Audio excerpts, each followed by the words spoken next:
What's going on, everybody, and welcome back to the Fighting Muskrats here on EA College Football 2025, and we are ready to embark on our second season of Bluffton Tech football, where we try to improve from a putrid 1-11 record that we had in season number 1. And we will have our much improved team put to the test here today, as we will be taking on the Miami Hurricanes.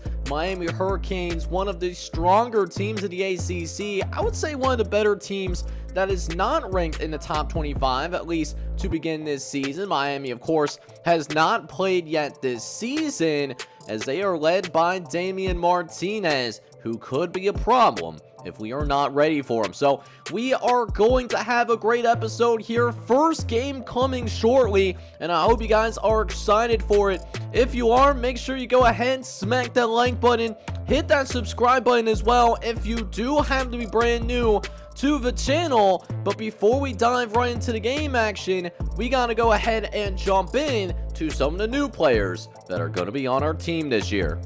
And we'll go ahead and start things out with a couple of the custom players on the offensive side of the ball. We start with two running backs. One is Samuel Steele, who comes in as a 6'7" overall and could get occasional playing time this season, whereas JJ Spears is going to be coming in as a 60 overall, and I do expect JJ Spears to be coming in as one of those red-shirted players this year. As for the wide receiver position, we have Justin Credible getting some work this season. The true freshman from Cincinnati comes in as a 68 overall, and could be someone that could get some occasional playing time, whereas DeAndre Bozier could also be someone that is more than likely, on the other hand, going to be redshirted this upcoming season. He's only a 54. However, one of the more exciting players that I am excited to play with this upcoming season is Vincenzo Nazlilia. Now, Vincenzo does come in as a 3-star, and while he doesn't have the highest upside, he does come in as someone that can be an impact for Bluffton Tech right away. He comes in as a 73 overall, and it wasn't for the fact that we already have a pretty solidified tight end already, then this is someone that could start at plenty of MAC teams in the country. His 90 speed at the tight end position is going to be a serious problem, and I frankly can't wait to play with him. No diddy. As for one of our premium offensive linemen that we'll get to have this upcoming season is Sammy Drillings. Sammy Drillings also comes in as a 3-star, hailing from St. Louis, Missouri. Standing at 6'5", he could be one of the people that's going to help in the long term with improving the Bluffton Tech offensive line, because you already know I wanted to get beefier in the trenches, and he's going to certainly help accomplish that moving forward in this series. Now, taking a quick look at the offensive side of the ball, though, we do have some more custom guys. One of such is Ol McBoomer from Portis, Michigan. He should be someone that, could occasionally get on the field. Does come in primarily as depth for season number 2, and this is going to be the same case for Caleb Jackson. Although I do like that both of these guys do have multiple mental abilities, so could slot in as a linebacker 2 someday alongside Nash Birte. But however, this particular freshman, we would not be able to keep off the field, frankly.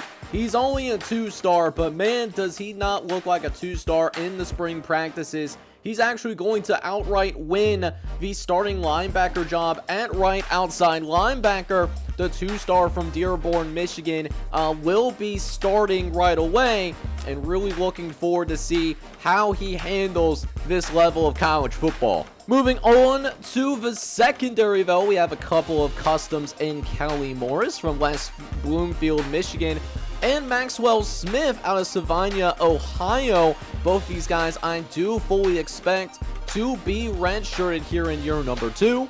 At free safety, we do have Sue Render, who starts out as the 4th-string safety as of right now, but with that being said, this guy is going to be the future of the safety position, as next season I could see him battling against Kingsley Reese and Hunter Haynes for that starting free safety job. Definitely someone to keep an eye on for year number 3. And that is going to wrap up your new Bluffton Tech Finding Muskrats here in year number 2. And with that being said, let's go ahead and make our way right down to the field for our very first game of the season against the Miami Hurricanes. Alright boys, so first game of the season. Let's see how we stand against this really good Miami team as we're going to drop back to pass. We do find an open Javion Foreman, and Javion Foreman's going to pick up a good set of yards for us there. He's going to get us inside the 30, and just like that, we are indeed going to be threatening. Let's just see if we can try and get some more yards through the air here. I wanted to throw towards the tailback, assuming that they were in man, but they were definitely not in man coverage, and they are going to make us pay for it tremendously. Not even DJ Armstrong can get back in time, and the first touchdown of season number 2 is going to be a pick 6 for the other team, as Jaden Harris is going to give the Miami Hurricanes an early 7-0 lead in this one. You hate to see it. So we'll go ahead and try again here. Try not to turn the ball again here on this second time, as we'll go with a little bit of read option. And DJ Armstrong, he gets a nice little burst, gets to the outside. And that 12-yard rush is going to get us to about the 40, 41-yard line. Love to see it.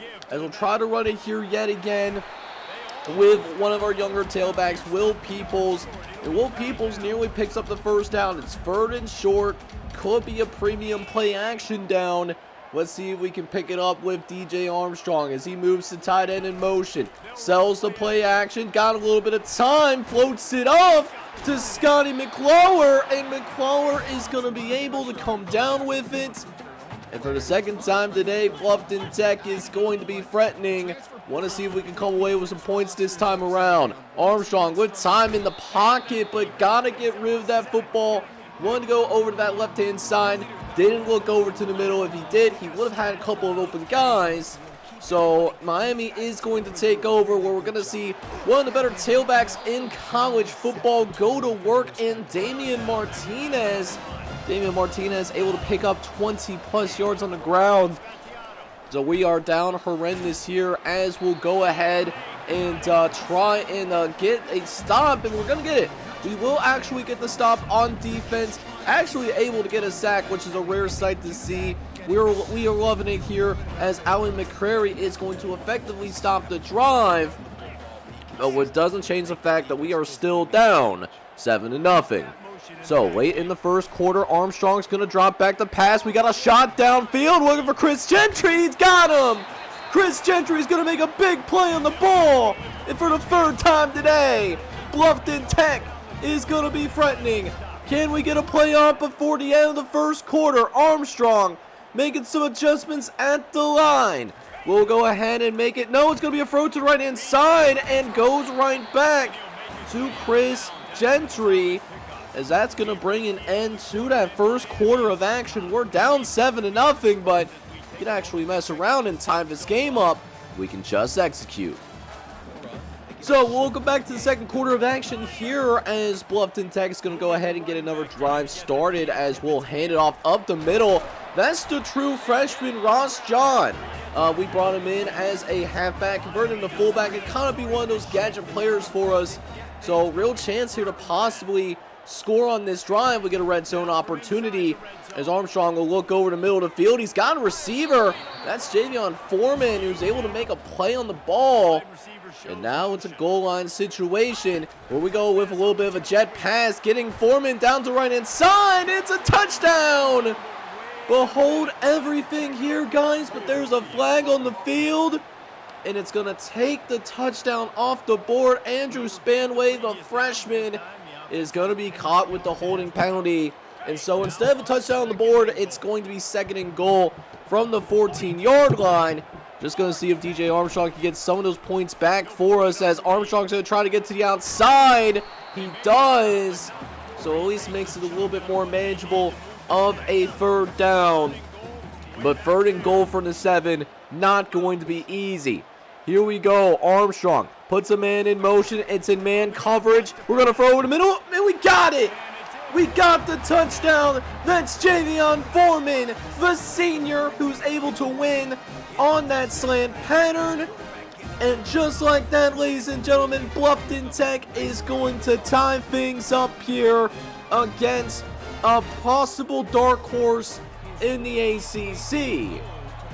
So a tie ball game here, 7-7 is going to be your score. As Damian Martinez is going to try to get to the outside. We cannot wrap up initially. Martinez, we already know, was going to be a problem. But can we possibly at least take the passing game away so that Damian Martinez, at least could put a little bit more focus on him, as throws right over our head. We were in a decent spot, but we were just up a little bit too much there before we can actually try to make a play on the ball. And so that's going to be a killer for us there, as now Miami is putting together a drive of their own as they're trying to take the lead. 1st and 10 from the 39-yard line for the Hurricanes as they'll move a man in motion. Martinez getting the carry, is going to take it up to the right-hand side. Good open field tackle by the sophomore Porter Landstrid. But with that being said, it's still going to be a reasonable 3rd down for sure, as we're going to try to get them off the field here. Quarterback looking to step up and throw, but it's going to be hit from behind. That's Dante Coles that's able to make a play. And with that, that means we will have an opportunity to possibly take the lead before we go into the halftime locker room. And not only are we going to pick up the 1st down on that throw, a really good throw by the way, we're also going to pick up a defensive pass interference, which we are going to decline, actually, because honestly, it would have been better served if we just declined the penalty and get a couple more extra yards because of it. So less than 3 minutes left to play here in the half, as Will Peoples gets dropped in the backfield. And that's not all. We also end up having a holding penalty called upon us. So now it's going to be 3rd and 19. Just trying to, pick up a few extra yards, maybe play that field position game. And even on a 3rd and 19, we can't pick up much on the ground. So we are going to be forced to punt this ball away, but with 2 minutes left, we're still tied. We've been doing a decent job of containing this Miami offense today. We just got to figure out how to put some points up on that particular scoreboard behind us. Now, with that being said, let's see if our defense can hold it down here as we get ready to go into halftime. As it looks like, Xavier Wilson might have just played that a little bit too much to the outside. Gave up that inside, and that means that's going to be a 1st down for the Miami Hurricanes, and they'll pick up another one. Porter Landstrid was there on the coverage, and it was actually good coverage, but, receiver made a good play on the ball, and it's going to be another 1st down for the Miami Hurricanes because of that, as they're now driving into Bluffton Tech territory. Almost got a sack. Quarterback's able to reset his feet, and is going to be able to dump it off for a few yards there. Golden opportunity to pick up yet another sack, and we failed to do so. So now we're going to try to rush this quarterback again, and this time it is going to be broken up. Nice break up on that one, as it's now going to be 3rd and 4. A chance to end the drive. Can they do it? Looking over to the right-hand side. He's got an open man. 1st down for the Miami Hurricanes. That's the sophomore Dante Little, who gets his very first catch of the day. And it's going to put the Hurricanes in the red zone. First time today for the Hurricanes in the red zone. It looks like they're going to score quickly. And Miami is going to find the end zone. Touchdown Hurricanes. And just like that, Miami is going to take the lead with less than a minute left to play here in this first half of action, as that is going to be Elijah Arroyo who ends up scoring there. So 14-7 is your score. We do have a chance to come away with some points before we go into the half, but to start the drive off, we do not do ourselves any favors. A little bit of a misfire there, as DJ Armstrong has actually been pretty efficient today. Only misfire over that was when we try to throw a wheel route in zone coverage, which usually does not work out for us, but this certainly will. That's a good play there. I believe that is Scooter Page that made the catch there, and that's his first catch of the season, going for 14 yards. So a decent start to the drive. Let's see if we can keep it going here, though, as we'll drop back the pass. Wants to try to dump it off to the tailback, but we ran out of time. Just was very fortunate to be able to get that pass off at all and still have a semi-manageable 2nd and 10. As now Armstrong looking to survey the defense one more time, just see if we can possibly get somebody out in motion as they're going to send the blitz. It's going to be a 0 blitz, but we don't get it off in time. Armstrong's just got to come out here and make a quicker decision. Because when you got 6 guys rushing, it doesn't matter how good your offensive line is. If you don't have the numbers, they're eventually going to get to you. And Armstrong just does not make a very quick decision at all. And while Will Peoples does pick up a decent chunk of yards there, we're just going to go ahead and run out the rest of the clock, as that is going to take us into halftime already. And we had our moments. We had our moments in this first half. We've averaged 5 yards a play. We just got to sustain those drives. And other than that, we're right there with the Miami Hurricanes. But the big thing here is that Miami does get to start off with the ball to begin this second half. So really important that we keep Miami out of the end zone. We saw them score right before we went into the locker room. So the last thing that we want is to allow Miami to go ahead and do a double dip. So with that being said, 3rd and short coming up as the Hurricanes will drop back to pass. Going to look over the middle of the field to find his tight end, Elijah Arroyo, who has the only offensive touchdown for the Hurricanes so far today. He'll pick up the first down as well to provide this Hurricanes team a brand new set of downs, as that will actually not be necessary because David Martinez is going to run it up the gut yet again. Other than that 21-yard run, he hasn't broke the big one, but he's certainly been able to easily allow Miami to move the sticks. When they call his number, they try to fake it over to him, though, as the RPO works in incredible succession. And Miami is now going to drive across the 35-yard line, as now Hurricanes are going to call a little bit of a jet pass as Porter Lindstrom makes a great tackle in the open field. The penalty on the play is going to be called on the offense, so that'll force Miami to back it up a tad. So much so that it's going to be a 3rd and 21, so I'm going to have my secondary go ahead and back off a little bit. You know, don't want to give up those big plays, as it looks like they are going to just call a little bit of a screen here in the open field, but we're able to rally to the football, and honestly, their kicker is not very good at all, so they decide to punt at the 35-yard line, which, you know, at that point, why not just let your kicker just try it for shits and giggles, in my opinion. But, you know, it's the Heisman CPU. We need all the help that we can get, to be honest with you, because we are still down. We are still down by 7, as that's a nice snag by Javion Foreman. Good word. We'll see if we can get Will Peoples involved in the game a little bit more, though, as we're going to go ahead, call this swing pass, as that is nearly a first down, but check out what this penalty is supposed to be, though, and it looks like it's going to be a face mask. Robert Stafford's going to be caught calling the face mask, so that's going to tack on another 15 yards. And because of that, we are going to be in Miami Hurricane territory, so a chance to possibly cut into this 7-point deficit that we are currently experiencing. So we'll go with a 5-wide set here on a 3rd and 4. Miami setting the blitz, but we trying to get it off to the hot route. That's a great play by 7. Just reacting to the ball there, because, oh baby, he knew what we needed to do, and that was to get rid of that ball quickly and make a quick decision. And with that being said, even though we identified the hot routes, they jumped all over it.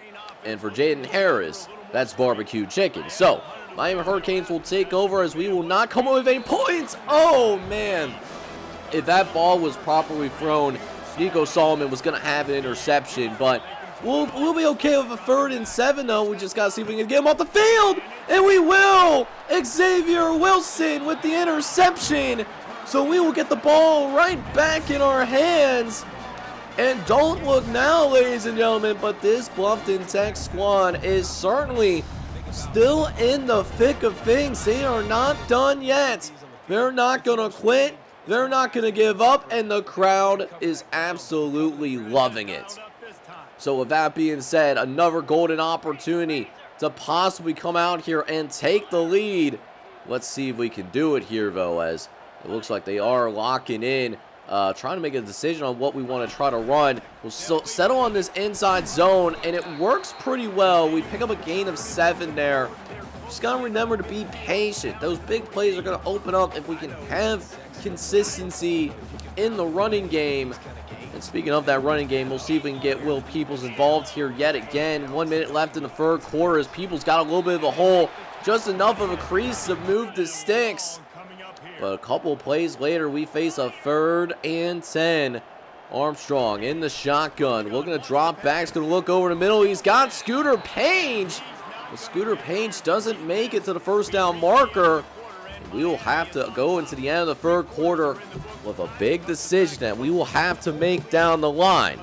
We've been outgaining this Miami team, but we got to be able to finish drives at some point. So it starts with a 4th and 1, and Miami looks like they're going to send the house. They want to lock in on that running play that we could be doing. So let's see what Miami does, and sure enough, they send the blitz. We're able to get the ball out in the nick of time, though, as it's going to be caught by the fullback, Ross John, the true freshman, as that will indeed move the sticks for your Bluffton Tech Fighting Muskrats. And we're now inside the 30-yard line, as we actually had multiple people open there, but hey, a first down is a first down at the end of the day, as we're going to try to throw to X. Oh, we had our tight end open, but unfortunately, Armstrong just did not have the time to properly get it off. And so instead, it's going to be 2nd and 10, where we're going to allow Ross John to carry the football. And Ross John, man, he's impressing me. Ross John has really showed out here as a freshman, and he really could make an impact on our team here in year number 2. Armstrong, on the other hand, he's going to need all that help he's going to get, though. 3rd and 12 coming up. We are within range, but at this juncture of the ball game, I don't think a field goal makes a lot of sense. Not that I trust my kicker all that much, but 3rd and 12, we're going to try to throw over the right-hand side, and we will actually pick up some yards off of that, but 4th and down, and you already know what time it is. We're going to go for it here. Let's see if we can get somebody open, maybe over on that out route. Can we get something to shake here? Looking over to right-hand side, we get it out to CJ Peaks. A little bit late, but hey, first down is still a first down. Armstrong's just got to speed up that processing just a little bit. We will run the exact same play as we thought about throwing over the middle, but Armstrong just got a little bit gun shy there. Decided to go ahead and try to scramble, and unfortunately, you hate to see it. So 2nd and 14 instead, as Armstrong looks to go to work here, looks to throw over to the left-hand side, finds Will Peoples. Will Peoples does draw a little bit closer on a 3rd and 4. We're going to finish the deal as we try to throw it over in the middle. No, we don't. Keeping the ball in his hands, Armstrong. What are you doing? You had a touchdown if you just remained a little bit patient, but instead it's going to be 4th down. Going to try the slant once again as Armstrong looks to let it loose, tries to fit it in, and it's going to be intercepted once more. That was heartbreaking. That was honestly heartbreaking, as DJ Armstrong did not make the best of decisions there, and we're certainly going to pay for it, I think. That was a golden opportunity to tie this game up, and now we're at the mercy of our defense, who desperately needs to put together a stop. I mean, it was there. It was absolutely there multiple times. Just Armstrong just didn't read the defense properly, and you hate to see it, but that's what happens. But I think our defense is starting to break down a little bit, because Porter Winstrid, oh, buddy, you got what's the word? You got moss, big fella. You got mossed out there deep down the field. And now Miami is in some serious business now with 6.5 minutes to go. Looking over to the left-hand side. He's got his receiver forced out of bounds. But Vateo, while he didn't throw the best ball, he did throw it to the open receiver. DJ Armstrong could learn a thing or two about doing that. That being said, 1st and 10. Martinez is going to run it to the outside, but Xavier Wilson is there on the open field tackle, limiting him to just a gain of 5 yards. So a good open field tackle, but let's see if we can get to this running back a little bit sooner. But maybe not the case, as it looks like Martinez is simply ready to go ahead and ice this game for the Miami Hurricanes. 2nd and goal now coming up as Mateo is going to hand it off to Martinez, who runs it into the end zone. Tackled, but it's going to be too late. Touchdown Hurricanes. And Miami is going to extend their lead after all. 21-7 will now be your score. And those last couple of drives might have been a difference. You know, one team is, ready to take the reins, and another team that's still learning a little bit, how to win consistently as a program. Now, with that being said, I am happy with the fight that we've been showing. I mean, we played this game last year. It certainly would have been more of a blowout, but at the same time, though, had our opportunities to tie this game up and maybe even take the lead every once in a while. Just simply hasn't happened yet. So, 2nd and 15 coming up. Armstrong dropping back in the pocket. Got a man open in X, but got to lob that up a little bit more because that pass does end up getting undercut. It's going to end up being intercepted. That's another interception thrown by DJ Armstrong.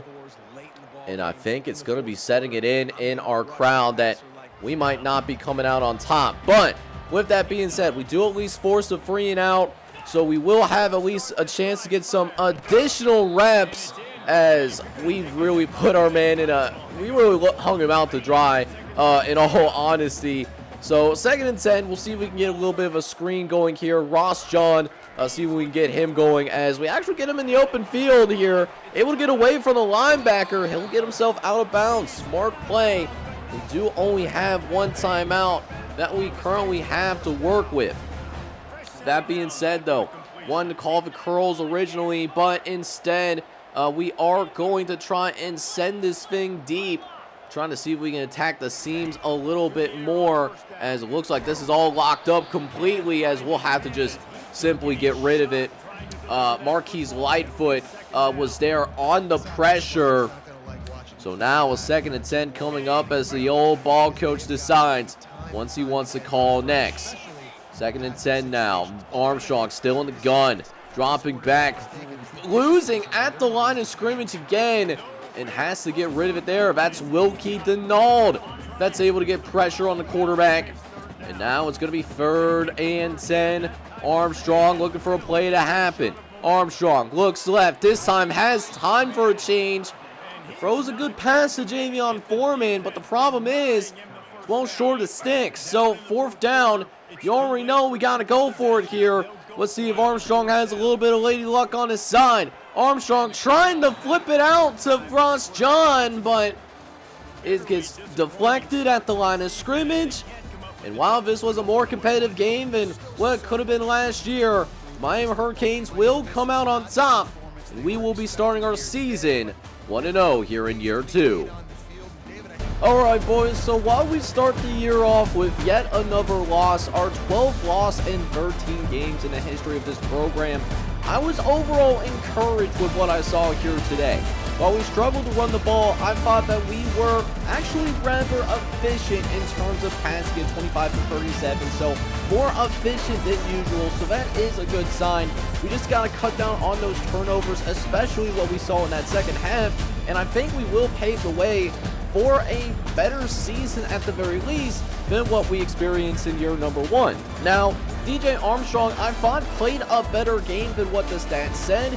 Yes, he did throw 4 interceptions today, but many of those interceptions came in the second half, and it wasn't really because of a bad decision with the exception of one. It was more just trying to make something happen when it was a 4th down or when we were down late. So even though we threw 4 interceptions, I don't have a problem with our passing game. Now, the running game, on the other hand, is a different issue. We could not get that running game going at all. Although Ross John did surprise me today, 4 carries for 19 yards, could help provide some relief for Will Peoples moving forward. For the receivers, Javion Foreman had the biggest day today. He had 7 catches for 70 yards and a touchdown in this one. Chris Gentry was able to tack on 4 catches for 58 yards, though, including a long of 47, which is our longest play of the day. Blocking, we did struggle a little bit against our offensive line, but Eric Pudding and DeMarcus Perkins had the most pancakes on the team. And then defensively, I actually thought defensively we played pretty well today. Xavier Wilson in particular should be my defensive player of the game. He led the team in tackles and also was able to get the only turnover that we forced defensively as well to try and keep us in the game a little bit longer against a Miami Hurricane team that was expected to win for sure. We did also get a single sack from Ali McCrary, but I do think that we need to get more production out of our pass rush if we want to have consistent, more consistent success in terms of our defensive prowess. While we may have gotten away with it today, I feel like that's going to be a key as we continue to move into year number 2. But it wasn't, we were able to get some early wins in recruiting, which I like to see. For example, we do sign the 2-star quarterback David Nance out of Dayton, Ohio. Could be a good developmental project. And then here's where we stand in terms of the rest of recruiting as of right now. While we take a big hit in championship contender, which I'm not surprised about at all, I do think that we have some very positive things happening on our front in terms of getting guys to sign on the dotted line in the future. And then in addition, we do end up signing a couple of other players onto the team. We do end up signing Jermaine Dunn in this early recruiting period. Now, Jermaine Dunn might also be a quarterback as well. He's listed as a scrambler. Don't know what his general ratings are going to be, but it does help satisfy that quarterback requirement that we have at Bluffton Tech. And then we also signed a defensive tackle, Andre Barabuka. Barabuka is a guy that is a little bit on the heavier side at 300 pounds. Will be good for that interior rush defense, which, we'll certainly never turn down whatsoever. It's just in terms of, can we continue to build some momentum in this particular recruiting class? But next episode, we might have a chance to actually win a couple of games because this next game that we have that we'll play in the next episode, this is going to be the first game that we're going to play where we actually have the significantly better team, which will be a good change of pace. Listen, we were right there competing with Miami, so it does give me hope that we could win more than at least one game this season. So we'll see if we can accomplish that here in the next episode. Hope you guys are excited for it. If you are, make sure you go ahead, smack that like button, hit that subscribe button as well if you do happen to be brand new to the channel. This is John J. Gaming on the mic signing off, but hoping you guys are all out there having a good one. Take care, everybody.